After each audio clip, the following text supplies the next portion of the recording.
వేరుశనగ సాధారణంగా మనకి 90 డేస్ నుంచి 110 డేస్లో అయిపోతుంది పంట. ఈ పంటకు వచ్చేసి మనకి ముఖ్యంగా మనం ఇందాక అనుకున్నట్లుగా భూమి నుంచి కనుక చూసుకున్నట్లయితే వేరుశనగ పంటని బరువాటి నెలల్లో సాగు చేయరు. వేరుశనగ పంటలు సాగు చేయాలంటే తేలికపాటి నెలలు, ఎందుకంటే దీనికి ఊడలు మన వేర్లు ఏదైతే ఉంటాయో వేర్లు దిగి అక్కడ కాయ వస్తుంది కాబట్టి మనకి ఎకనామిక్ పార్ట్. తేలికపాటి నేలలు, గరప నేలలు అయితే కనుక ఊడ దిగడానికి ఈజీగా ఉంటుంది కాబట్టి అటువంటి నేలలు సెలెక్ట్ చేసుకోవాలి.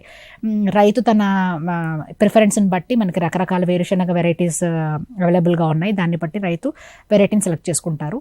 భూమిని కనుక చూసుకున్నట్లయితే భూమి సాధారణంగా చాలా వరకు ఫ్లడ్డింగ్ అంటే నీటిపారుదల కింద చేస్తూ ఉంటారు.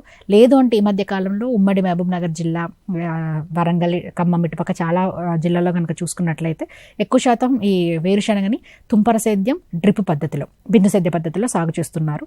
ఈ పద్ధతిలో ఏంటి అని అంటే నార్మల్గా మనం నీరు పారించినట్లయితే ప్రతి భూమిలో ఉన్న తేమని పట్టి, ఒకవేళ టెంపరేచర్స్ కనుక మనకు పెరుగుతూ ఉంటే ఒక వారం రోజులకు ఒకసారి, 10 రోజులకు ఒకసారి భూమిని పట్టి కూడా మనకి నేల స్వభావాన్ని బట్టి ఇరిగేషన్ ఇస్తాం. అదే తుంపర సేద్యం కానీ బిందు సేద్యం పద్ధతి కానీ మనం నీటిని ఇచ్చినట్లయితే ఎక్కువగా బిందు సేద్యం పద్ధతిలో ముఖ్యంగా ఫర్టిలైజర్స్ అయినటువంటి కొన్ని యూరియాని కానీ పొటాష్ని కానీ ఇట్లాంటి నీటిలో కరిగేటువంటి ఫర్టిలైజర్స్ని కూడా ఫర్టిగేషన్ ద్వారా మనం పంటకి అందజేసుకోవచ్చు.